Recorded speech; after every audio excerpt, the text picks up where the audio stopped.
Os 12 pares de nervos cranianos possuem, além de sua origem aparente, núcleos profundos no tronco encefálico, permitindo uma inter-relação entre alguns desses núcleos. Este trabalho vai abordar algumas destas funções que se completam para tornar determinada condição fisiológica operacional.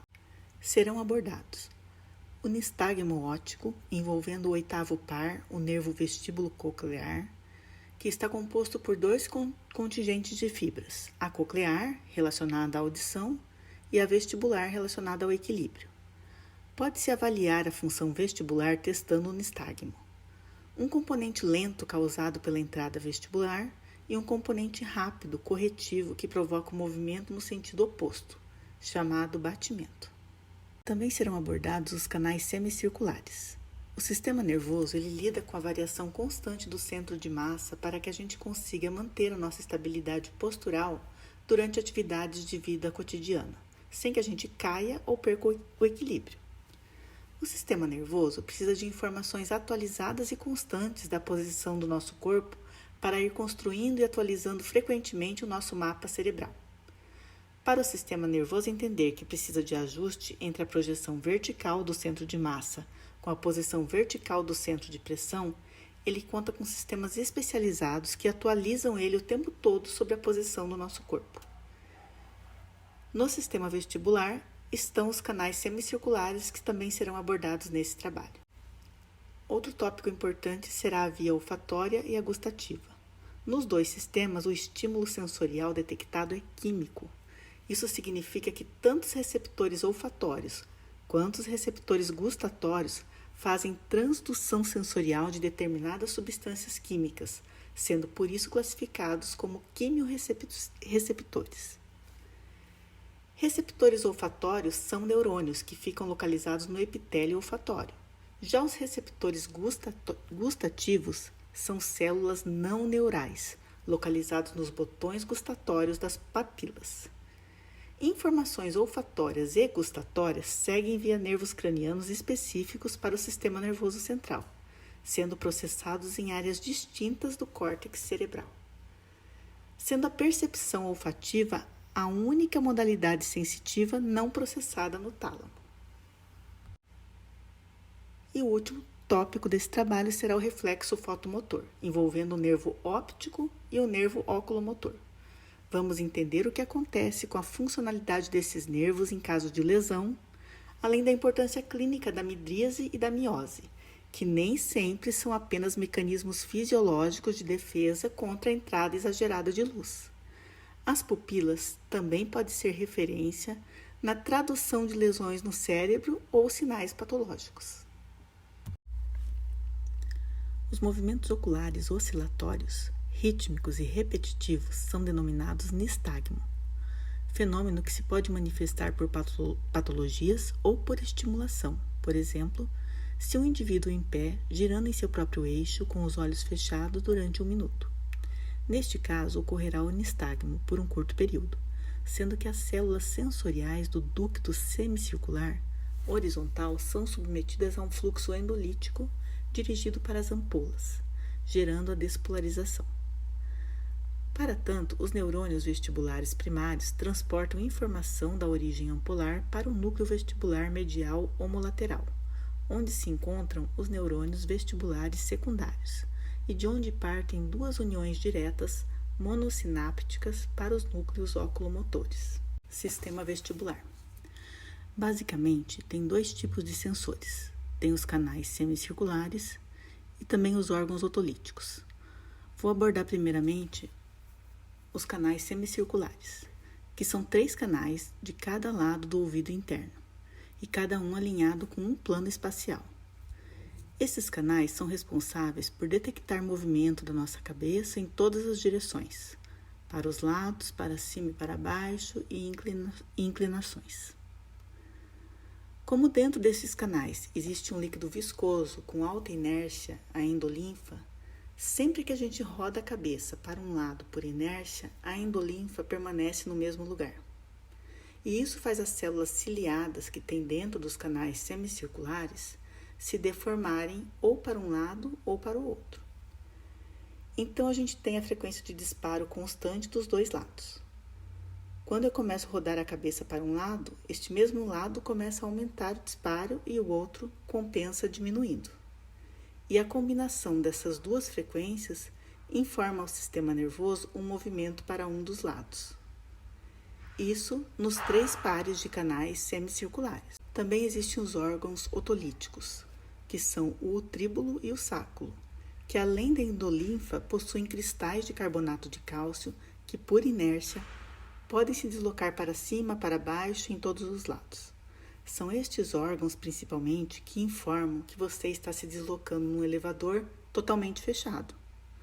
Assim como numa montanha-russa, que mesmo de olhos fechados, você é capaz de perceber que está subindo, descendo, girando de forma muito rápida. Grande parte desta informação vem do sistema vestibular.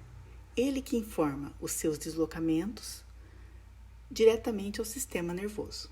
A olfação e a gustação são sentidos químicos. O sistema nervoso, em conjunto com outros sistemas, desenvolveu uma forma de identificar cada um dos elementos presentes nos alimentos e no ar que entramos em contato. A função disso é nos ajudar a escolher os alimentos agradáveis ou evitar os que estão estragados ou contaminados. O sistema nervoso central é um sofisticado sistema de identificação e transmissão de informações de cada molécula específica que são os sentidos químicos. O olfato e a gustação podem ser ativados de forma conjunta, por exemplo, se um indivíduo com olhos vendados mastiga um alimento enquanto cheira outro, interferindo na gustação de alimento. Vamos entender a via gustativa e a olfativa. A via gustativa, ela tem como função diferenciar fontes de alimentos de possíveis toxinas. O doce tende a agradar, como uma associação com o leite materno, por exemplo, enquanto o amargo pode causar repulsa e remeter a alguns venenos. Essas percepções não são fixas e podem ser modificadas pelo indivíduo através da experiência. Por exemplo, quando se aprende a tolerar ou gostar de elementos amargos através do café. Existem 4 grupos de sabores básicos: o salgado, o azedo, o doce e o amargo. Alguns elementos têm correlação óbvia entre a química e o sabor, como os sais, que são salgados, e os ácidos azedos. Porém, existem outros elementos que, mesmo com variações moleculares, mantêm o seu sabor. Por exemplo, os adoçantes, a aspartame, a sacarina, que são muito mais doces que os próprios açúcares naturais, como a frutose e a sacarose. Mas como identificar esses sabores? Cada alimento tem uma combinação de moléculas que ativam de maneira diferente a gustação, ativando sabores básicos de modos distintos. E a sua combinação vai tornar o seu sabor diferenciado. Outros sentidos, como o tato e a olfação, também podem interferir na modulação da percepção dos sabores. Embora a língua seja o principal órgão da gustação, ela não é o único. E nela está o mapa sensorial. Na ponta é a região mais sensível para o doce, o fundo para o amargo, as bordas laterais para o salgado e o azedo. Essas regiões elas respondem preferencialmente a esses sabores, mas não são exclusivas. As papilas gustativas estão na língua e são classificadas em 4 tipos: filiforme, circunvaladas ou fungiformes, sendo que cada uma delas tem vários botões gustativos e que cada botão contém centenas de receptores gustativos. E cada um desses receptores tem seu conjunto de axônios aferentes gustativos. Mas não é qualquer concentração de determinada substância que vai ativar estes receptores. É necessário atingir um limiar de concentração para conseguir desencadear o potencial de ação com as informações gustativas evocando a percepção do sabor. Logo acima do limiar, a papila já se mostra sensível a específico sabor básico, mas conforme a concentração aumenta, ela vai se tornando menos seletiva. Os receptores gustativos são o terminal apical de onde está a porção sensível. Contém microvilosidades que vão se projetar ao polo gustativo, que é uma abertura na superfície da língua, onde a célula gustativa vai se expor aos conteúdos da boca. Estes receptores gustativos não são considerados neurônios, mas fazem sinapse com os axônios aferentes gustativos. Quando a substância apropriada ativa os receptores gustativos, seu potencial de membrana muda, ocorre a despolarização e essa mudança, chamada de potencial de receptor,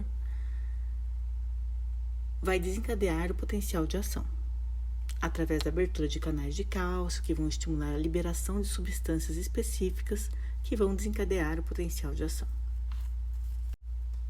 Agora vamos entender a olfação, importantíssima para a identificação do alimento. Interfere inclusive na percepção do sabor e pode levar à satisfação ou repulsa dele.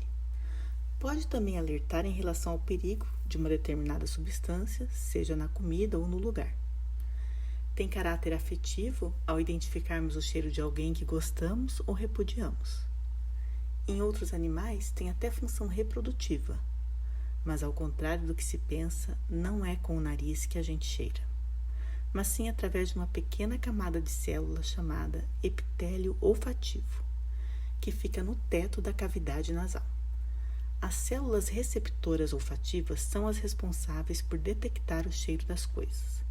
E ao contrário dos receptores gustativos, essas sim são terminações nervosas de fato, com axônios que penetram diretamente no sistema nervoso central. Quando falamos que cheiramos, na verdade aspiramos o ar, fazendo ele atingir o teto da cavidade nasal e as partículas de ar vão colidir com os receptores olfativos. Antes de chegar nos receptores, as moléculas se dissolvem no muco que reveste esse epitélio. Ele possui anticorpos para evitar a transmissão de micro-organismos para o sistema nervoso central. E seu tamanho tem relação direta com a acuidade olfativa. Aliás, o ser humano é inclusive um mau cheirador. Até mesmo o cachorro consegue detectar cheiros que nós não detectamos.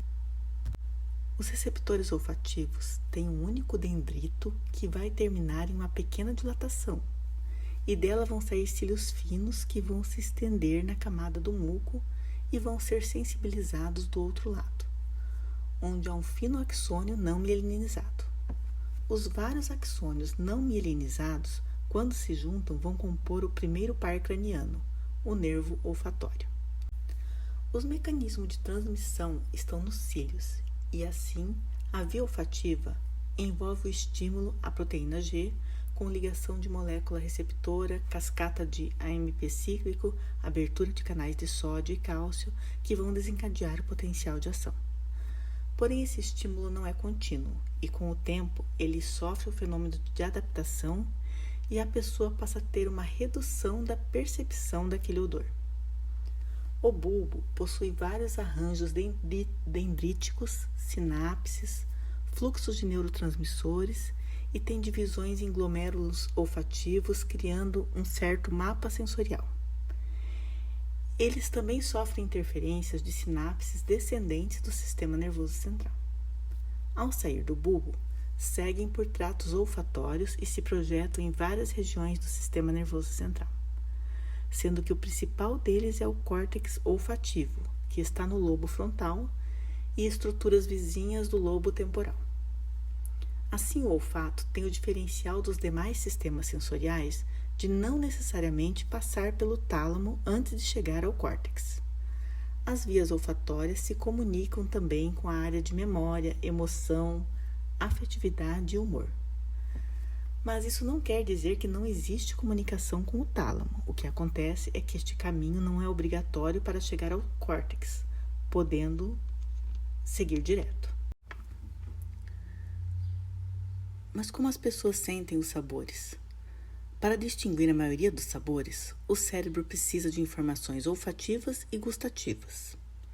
Essas sensações são comunicadas para várias áreas do cérebro a partir dos receptores no nariz e na boca. O epitélio olfativo é uma área da mucosa nasal na parte superior da cavidade nasal. Os receptores olfativos são células nervosas especializadas com cílios que detectam odores, desencadeando um impulso nervoso que é transmitido para a placa cribiforme. E ao longo de uma sinapse dentro dos bulbos olfativos, que são as extremidades distais dos primeiros nervos cranianos, nervos olfativos. Os nervos olfativos transmitem o impulso para o cérebro, que interpreta o impulso como um odor distinto. As informações também são enviadas para a parte do meio do lóbulo temporal, o centro olfativo e gustativo, no qual as memórias dos odores são armazenadas. Milhares de pequenos botões gustativos cobrem a maior parte da superfície da língua. Um botão gustativo contém vários tipos de receptores gustativos ciliados. Impulsos nervosos dos botões gustativos são transmitidos para o cérebro por meio dos nervos faciais e glossofaríngeos, que são o sétimo nervo craniano e o nono.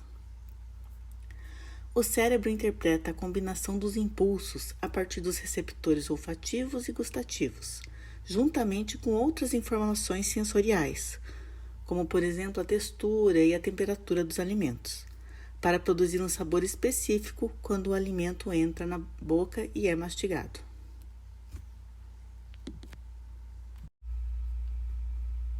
O reflexo motor consiste na contração da pupila quando a luz incide sobre o globo ocular. Os dois principais nervos que estão envolvidos neste reflexo são o segundo par, o nervo óptico, e o terceiro par, o nervo oculomotor. O nervo óptico é um nervo sensitivo e tem como função conduzir os impulsos visuais até o córtex, enquanto o nervo oculomotor é considerado nervo motor e também vegetativo, tendo como função a movimentação dos olhos. Ele inerva os músculos do reto superior, reto inferior, reto medial, além do oblíquo inferior, quando falamos do globo ocular, associado também ao levantador da pálpebra.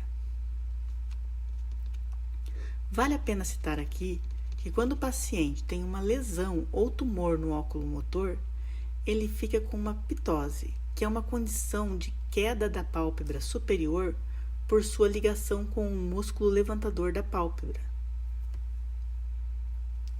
A porção vegetativa dele trata de fibras parasimpáticas que inervam o músculo esfíncter da pupila, responsável pela miose, contração da pupila, extremamente importante para o reflexo fotomotor.